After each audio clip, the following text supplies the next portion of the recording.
As much as I love racing against my friends in Mario Kart or conquering challenging activities in platformers, these can be stressful activities. And as I'm sure many of you know, video games are often used as a means by which to de-stress. However, as I said, many games aren't very useful for such a purpose. While chaotic gameplay that keeps you on the edge of your seat can be fun, if your goal is to unwind and play something that doesn't require much thought, you'll find the selection of games that suit your needs will shrink quite drastically. But that's not to say that there are no titles which serve such a purpose. Whether intentionally or not, there are still many games which are very suited for easing one's mind. As always, there's more than one specific factor that could classify a game as relaxing, and I'm certain that different games could be considered relaxing to different people, but in this video I'll be discussing what, in my mind, makes a video game therapeutic and providing some examples. Of course, the main thing that makes a game soothing to the player is obviously that it was developed for such a purpose.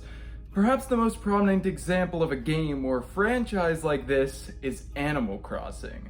With the newest entry in the series, Animal Crossing New Horizons, sitting as the second best-selling Switch title outsold only by Mario Kart 8 Deluxe, these games are more popular than they've ever been. This is most likely due to the most recent title's launch date of March 20th, 2020, which, as practically everyone knows, was in the same time frame as the recent pandemic's beginnings. New Horizons' conveniently timed release provided millions of players with their own unique, relaxing, and fun experiences right when they needed them most. While I can't pretend to know everything about Animal Crossing, having never played a single installment aside from New Horizons, which itself I only accumulated around 10 hours in, the little time that I did spend with the series was perhaps the most calm and secure I've ever felt while holding a controller. In truth, I regret having not spent more time with the game, as every aspect of it truly does calm me down. The visuals are simple and lighthearted while still satisfying and unique. The original soundtrack achieves a truly impressive mix of being both so catchy that the player can't help but tap their feet and hum along, and so subtle and unobtrusive that they can fall asleep to it. And of course the gameplay, at least what I've seen and played of it, is addictively sobering. The premise of New Horizons, similar to previous Animal Crossing titles, is to build up a community of humanoid animals and simply interact and grow with them while improving the state of the village, or in this specific case, island. The player is initially placed onto their individual island with little more to do than to talk to the two other villagers and scavenge for fruit. But soon after they set up their tent and begin to pay off some minor debt, the options begin to open up. The ability to craft items and furniture opens up the possibilities of decorating, fishing, landscaping, bug catching, and much more over time. The ability to fly to desolate islands allows the player to find exotic items not present on their own and new villagers to move in. At least at the game's onset, there's a constant flow of new concepts and abilities opening up, and while at times it may feel somewhat overwhelming, once the player learns to balance and prioritize their activities, this game really can become a form of therapy in a way. In many ways, it's a similar game and contains similar mechanics to Minecraft, though having not played that title since early childhood, I again don't have very much room to speak of my opinions on it. A game doesn't have to be created with the primary goal of being relaxing to be relaxing, however.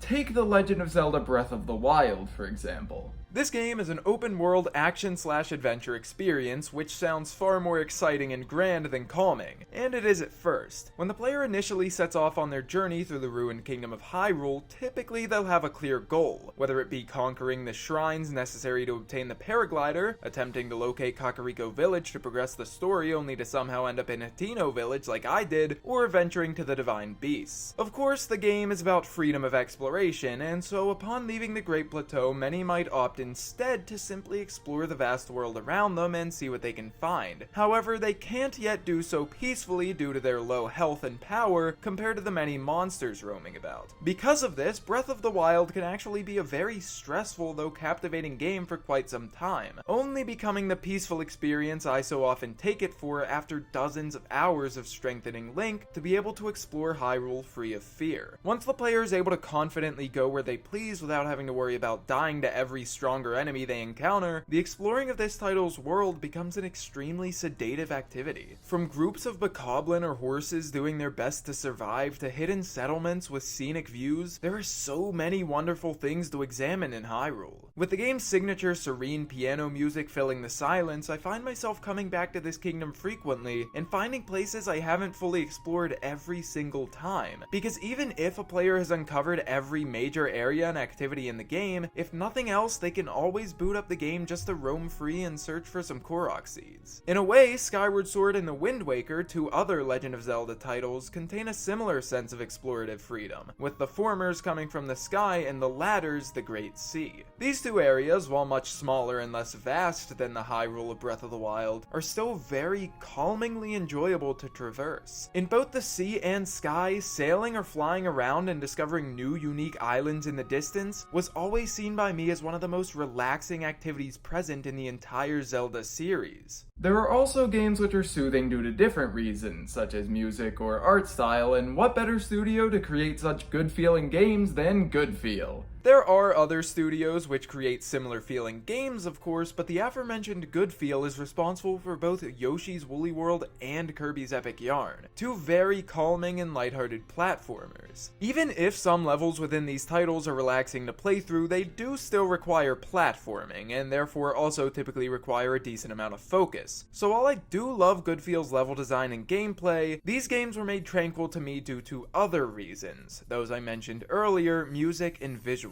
Both Woolly World and Epic Yarn, being created by the same developers, share a very playful style of music which has led to many tracks from the two games becoming some of my favorites in video game history. Mirroring the style of music, these games' artistic approaches also convey a warm and comforting feeling, like Pants. Epic Yarns is more simplistic compared to the heavily detailed style of Woolly World, but they're both equally pleasing on the eyes. These titles, because of their welcoming music and visuals, are able to make even their toughest of challenges at least partially calming. Yoshi's Woolly World can exit the scene for now, but before I'm done with Kirby's Epic Yarn, I'd like to mention one last aspect of this game that fits right in with the theme of this video: interior designing. Within the title's many unique levels, the player is able to obtain many collectibles, most of which are elaborate pieces of furniture which can be placed in Kirby's pad. Doing so is entirely optional and may not be for everyone, but for both the me of a decade ago and me now, being able to decorate Kirby's own room and lounge around in the furniture I worked to collect was always a very welcome and homey addition.